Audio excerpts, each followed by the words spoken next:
प्यारे दोस्तों, आज की कहानी सुधा नाम की एक लड़की की है।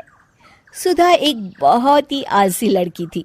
घर के काम करना तो दूर, वो एक गिलास पानी के लिए भी अपनी माँ पर निर्भर थी। अरे अब उठ भी जा नालायक, 10 बजे तक सोती रहती है। अरे कुछ तो घरेलू लड़कियों वाले लक्षण दिखा। सोने दो ना माँ, क्यों परेशान कर रही हो? अरे भाग्यवान, क्यों मेरी बिटिया को तंग कर रही हो? सोने भी दो इसे। लो, बाप बेटी दोनों एक जैसे हैं। देख लेना, आपकी ये लाडली ससुराल जाके हमारी नाक कटाएगी। मैं कहती हूँ अब भी वक्त है, अपनी ये आदतें सुधार ले, वरना ससुराल में तेरी सास कान खींच कर तुझे सीधा करेगी। वही तुझे सबक सिखाएगी। दुनिया में आज तक कोई ऐसी सास पैदा नहीं हुई माँ, जो सुधा चोपड़ा को सबक सिखा सके। लेकिन होनी को कुछ और ही मंजूर था। सुधा की शादी एक ऐसे घर में हो जाती है जहां उसकी सास एक रिटायर्ड पुलिस वाली थी। अब कहानी में मजा आएगा। हाँ माँ, यहाँ सब बहुत अच्छा है। मेरे ससुराल के लोग भी ना बहुत मिलनसार हैं। ठीक है माँ, मुझे नींद आ रही है, फोन रखती हूँ माँ। ठीक सुबह 5 बजे।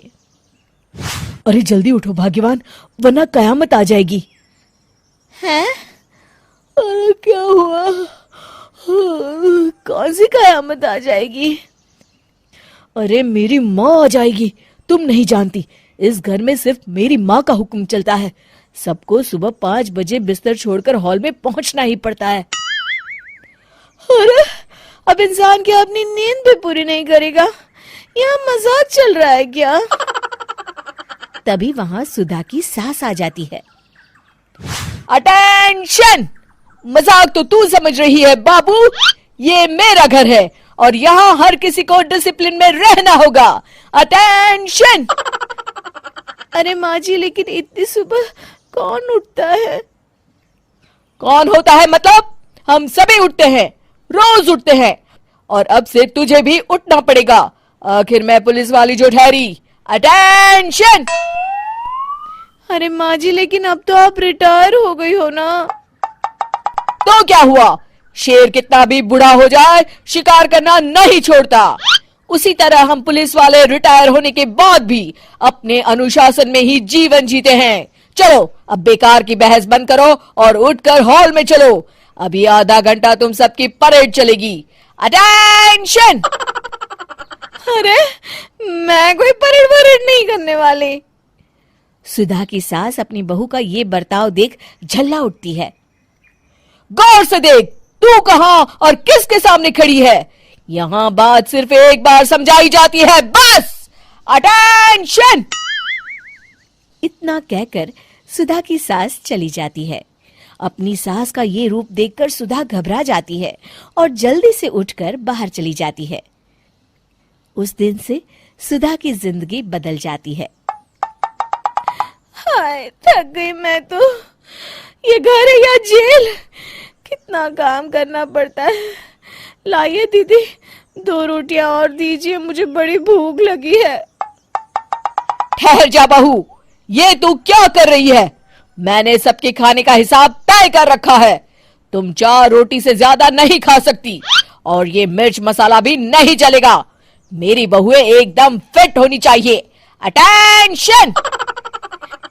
क्यों माँ जी, आप हमें दंगल में लड़ने के लिए तैयार कर रही हैं क्या? क्या कर रही हो सुधा? माँ जी को मजाक बिल्कुल पसंद नहीं है। चुप करके खाना खा लो, इसी में भलाई है। इस तरह धीरे धीरे सुधा अपने सास के रंग में पूरी तरह रंग जाती है, लेकिन इसका उल्टा ही असर पड़ता है। सुधा अपनी सास से भी ज्यादा अनुशासन की पक्की हो जाती है।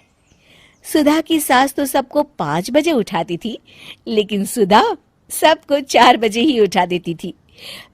दूसरी तरफ सुधा की सास की उम्र भी हो चलती है। माँ जी, आजकल आप सुबह उठने में बहुत आनाकानी करती हैं। मुझे ये सब बिल्कुल पसंद नहीं है। अरे बहू, मैं तेरे हाथ जोड़ती हूँ, भगवान के लिए अब मुझे छोड़ दे। इतने सवेरे उठना और कसरत करना अब मेरे बस की बात नहीं है। माँ जी, आप मैदान छोड़ के भाग रही हैं। आप तो पुलिस वाली हैं। अटेंशन। अरे अब कहाँ की पुलिस वाली, अब तो मैं रिटायर हो चुकी हूँ।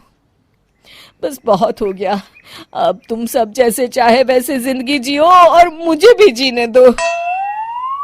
अपनी सास को गिड़गिड़ाते देख सुधा मन ही मन मुस्कुराती है। इस तरह उस दिन के बाद से सुधा के ससुराल वाले एक सामान्य जीवन जीने लगते हैं। हमारे चैनल कुमार कहानी वाला पर और अधिक इंटरेस्टिंग वीडियो देखने के लिए अभी चैनल को सब्सक्राइब करें तथा नोटिफिकेशन पाने के लिए बेल आइकन को प्रेस करें।